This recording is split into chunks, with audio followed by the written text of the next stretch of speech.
होईलच प्रेम मालिकेच्या आजच्या भागामध्ये आपण जबरदस्त आणि त्याचबरोबर इंटरेस्टिंग असा रिव्ह्यू ऐकणार आहोत. आज या रिव्ह्यू मध्ये खूप काही धमाका झालेला आहे. शेवटी आता नंदिनी समोर त्या हाराचे सत्य आणि कोणी हार विकत घेतलाय, त्याचबरोबर रम्या वसूच्या हातामध्ये सीसीटीव्ही फुटेज, ह्या सगळ्या गोष्टी आज या आपल्या एपिसोड मध्ये झालेला आहे. तर आता कव्याचा पेपर असतो, ती देवाकडे प्रार्थना करत असते आणि आजचा पेपर मला चांगला जाऊ दे म्हणून आशीर्वाद घेत असते.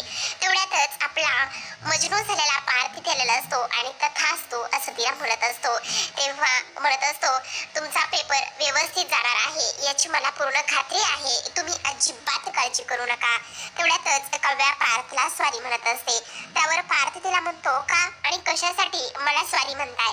त्यावर लगेच आता इकडे कव्या म्हणत असते, खरं तर काल मी तुमच्या सोबत खूपच वियर्ड वागले, त्यामुळे खरंच मनापासून सॉरी.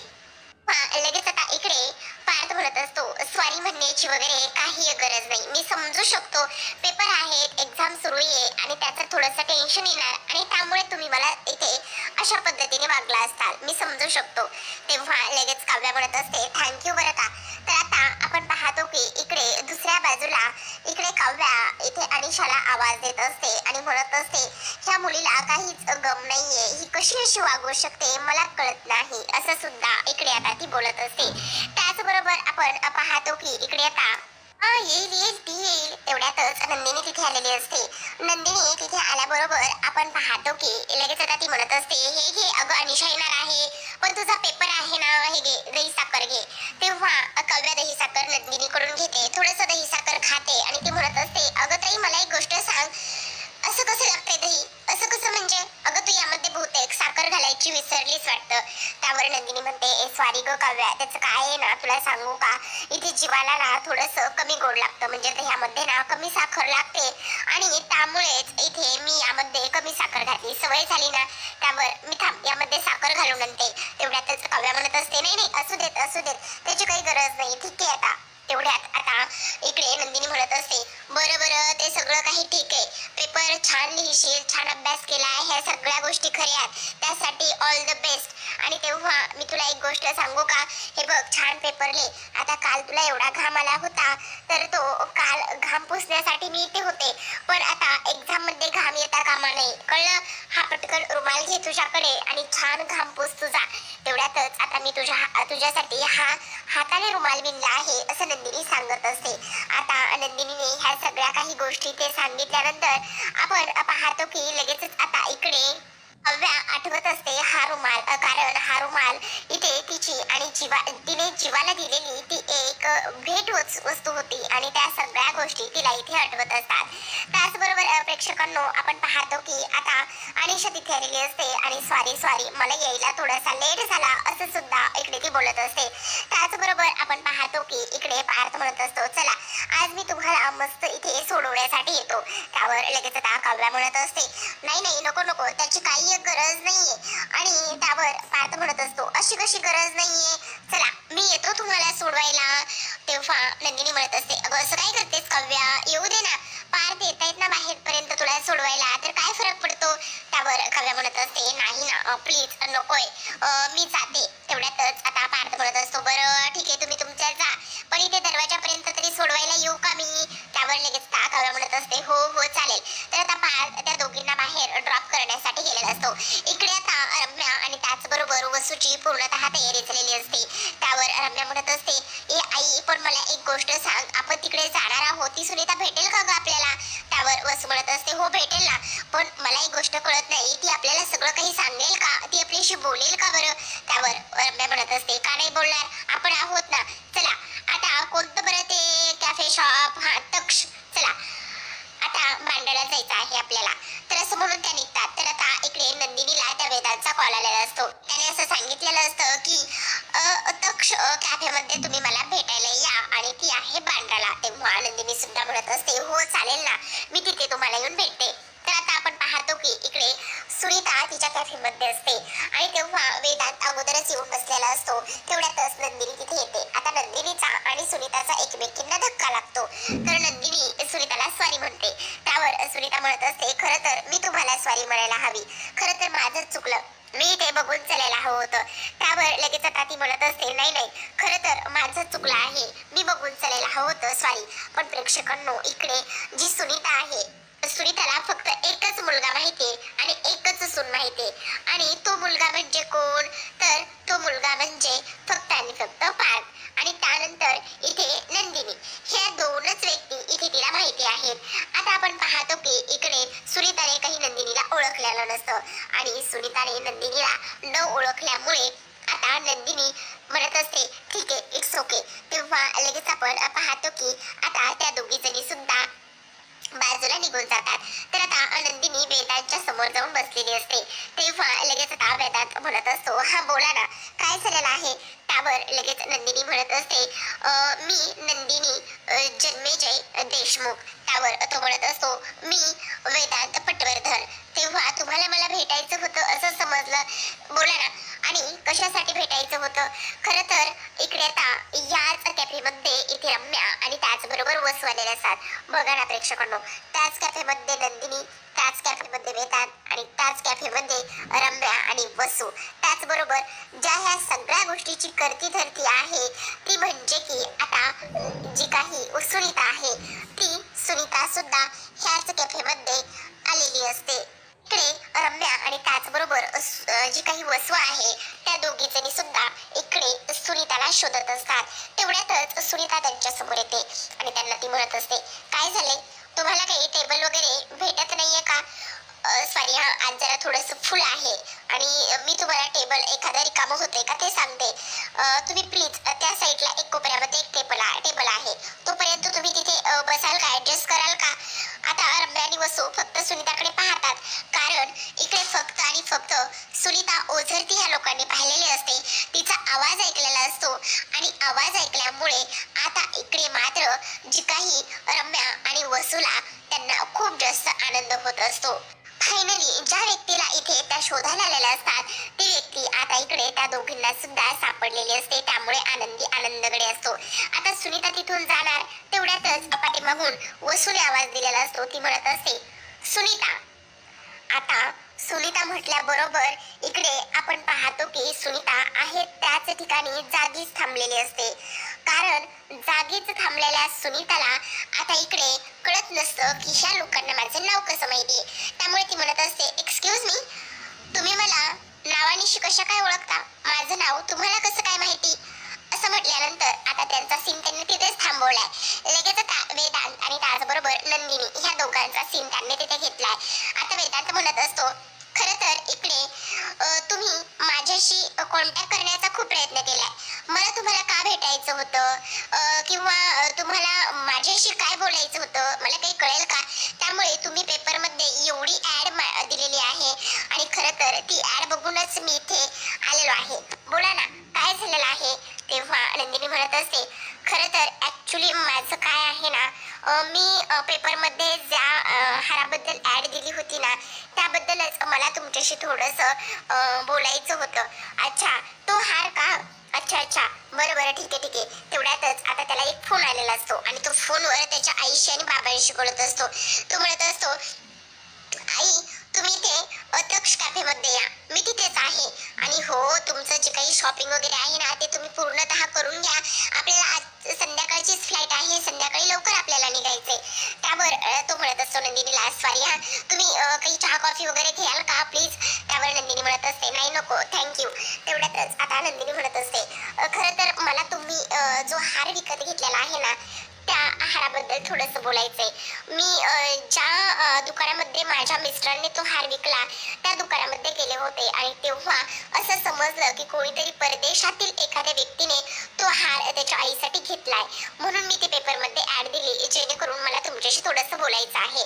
त्यावर तो म्हणत असतो, हो, कारण मी त्याकरिता जर इथे आलो होतो, माझ्या आईचा वाढदिवस होता, आणि मी माझ्या आईच्या वाढदिवसासाठी तिला तो भेट देण्यासाठी तो हार घेतलेला आहे. त्यावर नंदिनी म्हणते, हो मला ते सगळं काही समजते, पण प्लीज मला तो हार परत हवाय. त्यावर आता इकडे वेदांत चिडतो आणि म्हणत असतो, काय काय म्हणताय काय तुम्ही? तुमचं डोकं ठिकाणावर आहे ना, तुम्ही असं कसं बोलू शकतो? तेवढ्यातच नंदिनी म्हणते, ऐकून घ्या ना प्लीज, मी काय म्हणते ते ऐकून घ्या. मला कळतंय तुम्ही तो हार तुमच्या आईसाठी घेतलाय, पण प्लीज तो हार कोणाच्या तरी खूप जवळचा आहे. माझ्या मिस्टरांच्या आजींचा हार आहे तो. त्यासोबत इथे माझ्या सासऱ्यांच्या भावना, त्याचबरोबर आठवणी आणि माझ्या सासूचं प्रेम, ह्या सगळ्या गोष्टी इथे जोडलेल्या आहेत. त्यामुळे प्लीज मी तुम्हाला रिक्वेस्ट करते की तो हार मला तुम्ही परत द्या. त्यावर वेदांत म्हणत असतो, हे बघा, जसं तुम्ही आत्ता म्हणताय की तुमच्या आजी सासूंचा तो हार आहे, तर मग तुमच्या नवऱ्याने तो हार का विकला? त्यावर नंदिनी म्हणत असते, काहीतरी प्रॉब्लेम होता, तो पर्सनल इश्यू आहे, तो मी तुम्हाला नाही सांगू शकत, पण प्लीज तुम्ही नाही म्हणू नका. तर वेदांत म्हणत असतो, मला एक गोष्ट सांगा, हाच हार जर तुमच्याकडे असता आणि तो मी तुम्हाला मागितला असता तर तुम्ही मला तो दिला असता का? त्यावर नंदिनी म्हणत असते, नाही, अजिबात दिला नाही, दिलाच नसता मी. त्यावर लगेच आता वेदांत म्हणत असतो, सेम, मग माझ्याकडून तुम्ही अशी अपेक्षा का करताय की मी तुम्हाला तो हार परत द्यावा म्हणून? त्यावर लगेच आता नंदिनी म्हणत असते, प्लीज तुम्ही मला समजून घेऊ शकता. हे बघा, यापेक्षा मी तुम्हाला एक चांगली ऑफर देऊ का? सेम त्याच पद्धतीचा हार तुम्ही तुमच्या ज्वेलर्स कडून बनवून घ्या आणि तो हार तुम्ही तुमच्या घरच्यांना द्या ना, आणि झालं, तुम्ही तुमच्या नवऱ्याला तो हार द्या, म्हणजे कोणाला काहीच कळणार नाही, नवऱ्याला सुद्धा वाटेल की तो हार परत मिळालाय, तुमच्या सासू सासऱ्यांना सुद्धा समजेल की तो हार त्यांना परत मिळालाय. वर नंदिनी म्हणत असते, पण माझं काय? मला तर माहिती ना की तो हार तो तो नाहीच आहे म्हणून. तो हार मी बनवून घेतला आहे हे तर मला कळतच आहे ना, मग मी मनापासून त्या हाराची पूजा कशी करू शकेल? आणि मी जेव्हा जेव्हा त्या हाराकडे पाहिल तेव्हा तेव्हा इथे माझ्या मनामध्ये सतत त्याच गोष्टी राहतील की मी सगळ्यांची फसवणूक करते म्हणून. तर आता इकडे दुसऱ्या बाजूला सुनीता म्हणत असते, या बसा, कारण त्यांनी आता एक टेबलवर बसलेले असतात. आता सुनीता म्हणते, पण मला एक गोष्ट कळत नाही, तुम्ही मला कशा ओळखता? तुम्ही आहात कोण? तेवढ्यातच आता इकडे जी वसू आहे ती म्हणत असते, मी वसुंधरा, मी विक्रमची बहीण आणि मानिनीची ननंद. त्यावर लगेच आता ती म्हणत असते, काय? अच्छा, मग तुमचा माझ्याशी काय संबंध आहे? मला एक गोष्ट सांगा, तुम्ही त्या दिवशी दिवाळीला आमच्या घरी आला होता तर मानिनी तुमच्यावर का ओरडली? हे बघा, मला त्या गोष्टीशी आता काहीच बोलायचं नाही आणि त्या गोष्टीशी काही एक संबंध नाही. तेवढ्यातच आता रम्या इकडे ते पेनड्राईव्ह तुटलेला काढते आणि दाखवते आणि ती म्हणत असते, ह्या गोष्टीशी तरी तुमचा नक्की संबंध असेल ना? तेवढ्यातच आता आपण पाहतो की इकडे जी आपली सुनीता आहे ती म्हणत असते, हे तुमच्याकडे कसं आलं? सांगा ना, ह्या गोष्टी, ह्या वस्तू तुमच्याकडे आल्या कशा? आणि तुम्ही ह्या गोष्टी मला का देताय? असं सुद्धा आता इकडे ती बोलत असते. त्याचबरोबर आपण पाहतो की इकडे आता वसुंधरा म्हणत असते, त्याचं काय आहे ना सुनीता, दिवाळी दिवशी तू आमच्या घरी आली होतीस, कळलं? आता दिवाळी दिवशी जेव्हा तू आमच्या घरी आलीस तेव्हा मात्र इकडे आम्ही तिथेच होतो. पण काय ग सुनीता, मानिनी तुझी मैत्रीण आहे आणि मानिनी तुझी मैत्रीण असताना ती तुझ्यासोबत कशी वागत होती, तुला ती कशी बोलत होती, ह्या गोष्टी आम्ही पाहिलेल्या आहेत ना. त्यावर लगेच आता ती म्हणत असते, पाहिलेल्या आहेत ना, त्या मानिनीचं डोकं फिरलंय, तिला आम्ही 4 वेळा सांगितले की तिच्या सुनेचं अफेअर आहे म्हणून, मग मला सांग ह्या पेनड्राईव्ह मध्ये काय आहे? त्यावर लगेच सुनीता म्हणत असते, त्या पेनड्राईव्ह मध्ये इथे काव्या आणि तिच्या बॉयफ्रेंडचं फुटेज आहे. काय? हो, म्हणजे काव्याचं अफेअर होतं आणि त्या अफेअरचं ह्या पेनड्राईव्ह मध्ये पुरावा आहे. हे सगळं ऐकल्यानंतर मानिनीला खूप मोठा धक्का बसतो. मानिनी जोरातच ओरडते, काय म्हणून? असं म्हटल्यानंतर आपण पाहतो की इकडे रम्या सुद्धा म्हणत असते, काय बोलताय काय तुम्ही ह्या सगळ्या गोष्टी? म्हणजे? त्यावर सुनीता म्हणत असते, हो, मी जे काही बोलते ते अगदी बरोबर आहे, ह्यामध्येच ते सीसीटीव्ही फुटेज होतं. या गोष्टी ऐकल्यानंतर आपण पाहतो की ह्या दोघींच्या पायाखालची जमीनच सरकलेली असते. तर आता इकडे दुसऱ्या बाजूला नंदिनीकडे आपण वळूयात. नंदिनीला वेदांतने सांगितलेलं असतं की काही जरी झालं ना तरी सुद्धा तुम्ही डुप्लिकेट हार बनवून घ्या. ते नंदी खूप जास्त डिस्टर्ब झालेली असते. ती म्हणत असते, प्लीज तुम्ही थोडंसं मला समजून घ्या ना, नाही म्हणू नका, काही जरी झालं तरी सुद्धा हा हार माझ्यासाठी खूप महत्त्वाचा आहे. या हारासोबत घरच्यांच्या खूप भावना जोडलेल्या आहेत. प्लीज तुम्ही समजून घ्या, तुम्ही नाही म्हणू नका. पण इकडे तरी सुद्धा वेदांत त्याच गोष्टीवर अडून बसलेला असतो. तो म्हणत असतो, माझ्या आई, आणि मी माझ्या आईला काय सांगणार आहे? बोला ना, मी हा हार माझ्या आईच्या वाढदिवसा दिवशी तिला गिफ्ट दिलेला आहे आणि जर आता तिच्याकडून हा हार मी काढून घेतला तर मी तिला काय सांगणार आहे. तुम्ही हे सगळं असं बोलूच कसं शकता, असं तू आता स्पष्टपणे इथे नंदिनीला म्हणत असतो.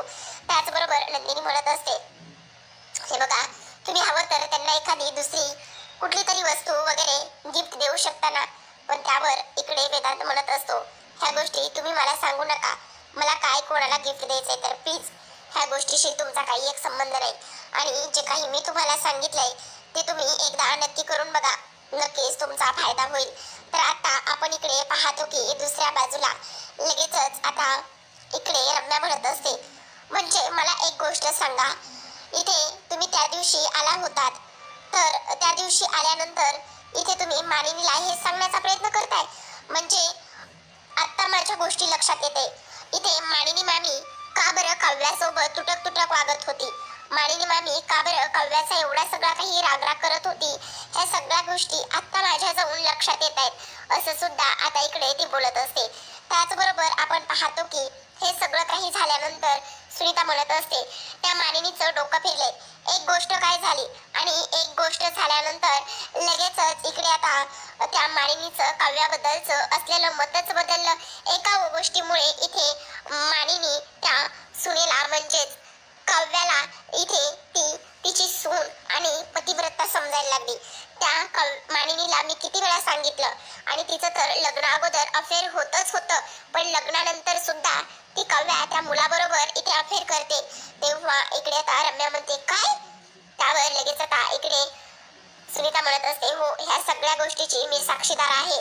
इकडे लग्न अगोदर तर एकाच मगमधून कॉफी पिणं काय, त्याचबरोबर एकमेकांना फ्लाइंग किस देणं काय, एकमेकांना गिफ्ट देणं काय, त्या मुलीचा राग रुसवा काढणं काय, ह्या सगळ्या गोष्टीची मी इथे साक्षीदार आहे. ह्या सगळ्या गोष्टी मला माहिती आहेत असं सुद्धा आता इकडे ती बोलत असते. त्याचबरोबर इकडे सुनीता म्हणत असते, त्यासकट मी मानिनीला सांगायला गेले होते, पण त्या पार्थचा आत्तामध्ये अपघात झाला. कोणता अपघात? अच्छा, अगं आई, तो नाही का पार्थ आगीमध्ये, अच्छा त्यामुळे, हा त्याचमुळे.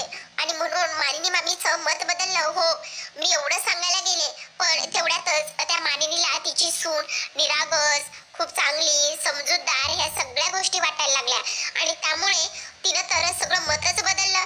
त्यावर लगेच आता इकडे जी काही रम्या आहे ती म्हणत असते, तुम्हाला माहिती आहे का, तुमच्याकडे ते सीसीटीव्ही फुटेज वगैरे आहे का? त्यावर आता सुनीता म्हणत असते, शे, मी कशाला उगाच ते सीसीटीव्ही फुटेजचा डाटा सेव्ह करून ठेवू, उगाच माझी मेमरी भरण्यासाठी, काय करायचं आहे मला त्या सगळ्या गोष्टीची. पण तेव्हा रम्या म्हणत असते, पण मग तुम्ही त्या काव्याचा बॉयफ्रेंड कोण आहे याबद्दलचं काहीतरी तुमच्याकडे असेल ना, म्हणजे फोटो वगैरे. त्यावर सुनीता म्हणत असते, फोटो फोटो मला शोधावा लागेल, आहे माझ्याकडे फोटो, पण बघते मी. तर आता इकडे नंदिनी खूप गयावया करत असते. ती म्हणत असते, प्लीज तुम्ही असं नाही म्हणू नका ना, प्लीज. तुम्ही जर नाही म्हणला तर खूप प्रॉब्लेम होईल. प्लीज, ह्या हाराशी खूप जास्त भावना आणि खूप काही गोष्टी इथे जोडलेल्या आहेत. प्लीज तुम्ही नाही म्हणू नका ना, असं आता इकडे नंदिनी म्हणत असते. त्याचबरोबर आपण पाहतो की ह्या सगळ्या काही गोष्टी इथे बोलल्यानंतर त्यात खूपच जास्त चिडलेला असतो. वेदांत चिडल्यानंतर तो म्हणत असतो, काय बोलताय काय तुम्ही हे? तुम्ही असा विचार कसा करू शकता? तुमचं काय चाललंय काय हे? एक मिनिट. आणि तुम्ही असं, तुम्हाला असं वाटतंय का की इथे जो हार मी विकत घेतलाय तो हार मी तुम्हाला परत द्यावा? अजिबात तसं काही एक होणार नाही. आता वेदांत इथे नंदिनीवर आवाज वर करून, आवाज वाढवून बोलत असतो आणि तेव्हा लगेच आता इकडे बाहेरून एक व्यक्ती आलेली असते. दोन असतात खरं तर, आणि ते म्हणत असतात, वेदांत. आता वेदांत म्हटल्याबरोबर नंदिनी आणि तो वेदांत सुद्धा दोघे जण तिकडे पाहतात. तर आता इकडे मिस्टर पटवर्धन आणि मिसेस पटवर्धन हे दोघे जण सुद्धा दरवाजापाशी येऊन उभे राहिलेले असतात. आता ह्या दोघांना तिथे समोर पाहिल्यानंतर नंदिनीला सरकन तो जो काही भूतकाळ आहे तो आठवतो. कारण त्या भूतकाळामध्ये नंदिनी ह्या लोकांना भेटलेली असते आणि ही लोक कोण आहेत हे सुद्धा इथे आता नंदिनीला आठवत असतं. कारण जेव्हा इथे पार्थ आणि त्याचबरोबर नंदिनी भेटले होते तेव्हा पार्थ आता इकडे ह्या दोघांना काही पैसे ऑफर करू पाहत होता. तेव्हा नंदिनीने सांगितलेलं असतं की ही दोघं जण कोण आहेत. तर तिने सांगितलेलं असतं की तुम्हाला डीपी अँड सन इंडस्ट्रीज माहिती आहेत का? तेच आहेत त्याचे ओनर आणि त्याचे सर्वे सर्वा. असं पाहिल्यानंतर आता पार्थने सुद्धा त्या दोघांकडे पाहिलेलं होतं आणि पार्थने त्या दोघांकडे पाहिल्यानंतर आता खरी ओळख ह्या लोकांना पटलेली असते. तर आता प्रेक्षकांनो नंदिनी पाहत असते तर वेदांत सुद्धा पाहत असतो. पण आता नंदिनीचा चांगुलपणा, नंदिनीचं कर्तृत्व, त्याचबरोबर नंदिनी ही सक्षम स्त्री आहे आणि त्याचबरोबर ती इथे आनंदनिवास चालवत आहे. ह्या सगळ्या गोष्टी जर आता मिस्टर आणि मिसेस पटवर्धनांना समजल्या तर मग मात्र या नात्यामध्ये काय ट्विस्ट येऊ शकतो किंवा नंदिनीला आता त्या मिसेस पटवर्धन ज्या आहेत त्या तिचा जो काही पारंपरिक दागिना आहे, जो हार आहे तो इथे देतील का, हे पाहणं खूपच इंटरेस्टिंग असणार आहे.